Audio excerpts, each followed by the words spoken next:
Hello viewers, இப்போ மகுடம் படம் ரிலீஸ் ஆகிருக்கு.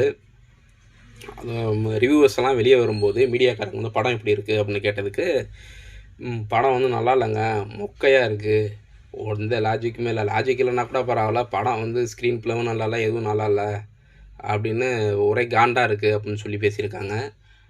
அப்போ பக்கத்தில் இருந்த விஷால் ரசிகர்கள்லாம், நீ ஏன் படத்தை ஏன் இப்படி சொல்கிற, குறை சொல்கிற, உனக்கு பிடிக்கலன்னா நீ வாட்டில் பிடிக்கலன்னு நீ வாட்டில் இரு, அதை ஏன் பப்ளிசிட்டி பண்ணுற, பல கோடி படம் போட்டு எடுக்கிறாங்க, நீ வரல இப்படி போயிட்டேன்னா உங்களுக்கு வந்து நஷ்டம் தானே, இப்படி சொல்லிட்டு போயிட்டேன்னா உனக்கு ஏதாவது இருக்குதா அப்படின்னு சொல்லி அவங்களோட சண்டை போட்டு ஒரு அரை மணி நேரத்துக்குள்ள சண்டை ஆயிடுச்சு.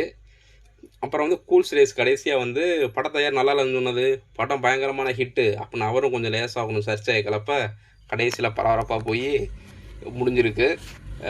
ஒரு படம் வந்து ரிலீஸ் ஆகும்போது நல்லா இருக்குது அப்படின்னு சொல்கிறது காசு கொடுத்தவங்களோட விருப்பம் தான். இதை பற்றி உங்களோட கருத்து என்னன்னு சொல்லுங்கள்.